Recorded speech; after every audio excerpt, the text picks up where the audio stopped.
Welcome to my next video on the medical school personal statement. This one focuses on the body paragraphs. These are undoubtedly the most important paragraphs in the essay. Why is that?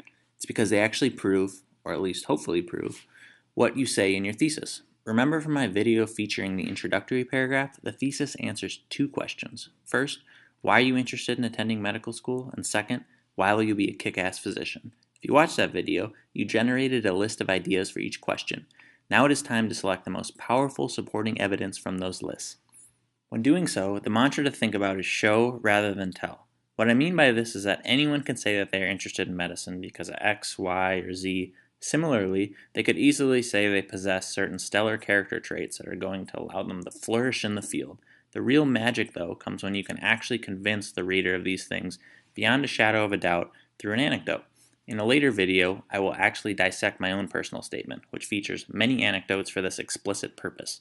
When choosing an anecdote, there are three things to keep in mind. First, does it actually relate to the point you're trying to prove? If not, then there's no reason to share it. Second, does it highlight you? By this, I mean, are you the one playing an active role in the story? If not, this will certainly not be as strong. Actually, it will be quite weak. The personal statement is about you, not someone else. So build yourself up, not them. Passive examples can be included, but always need to be juxtaposed with an active example, showcasing how you actually internalize whatever it is you are alluding to. Last, you need to zero in as much as possible on the details. This is where you not only craft some imagery for the reader, but also truly convince them.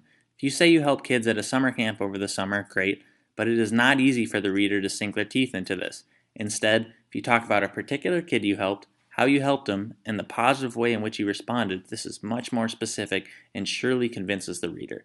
Looping back to your list for why medicine and why you will be an excellent physician, which ideas can be best supported through anecdotes that feature you in an active role? Beyond that, which anecdotes can you describe with juicy detail?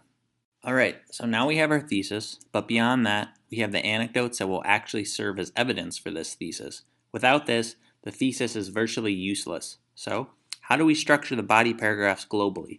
There are two ways to go about it. The first way, and honestly the most straightforward way, is to build the first body paragraph around why you are interested in medicine, with subsequent body paragraphs showcasing traits that will allow you to excel medically. 4 body paragraphs is about what you can fit into the limited amount of characters without sacrificing quality. Remember, you actually need to convince the reader of each point within each respective body paragraph. The opposite direction is to address both why medicine and separate character traits in each body paragraph. This is trickier and requires that you clearly and coherently spell everything out so the reader is not lost. My recommendation is to take the former approach, as that is both easier to craft and easier for the reader to follow. As you will see with my own personal statement, that is the direction I took. The last pointer is that you cannot assume anything. When writing about your carefully selected anecdotes, it is easy to fill in gaps that are second nature to you. Remember, the reader does not know you, though. Therefore, they certainly do not know your stories as intimately as you. Make sure you spell absolutely everything out so they are not confused. If they are lost at any point, you have failed to convince them through your showing rather than telling tactics.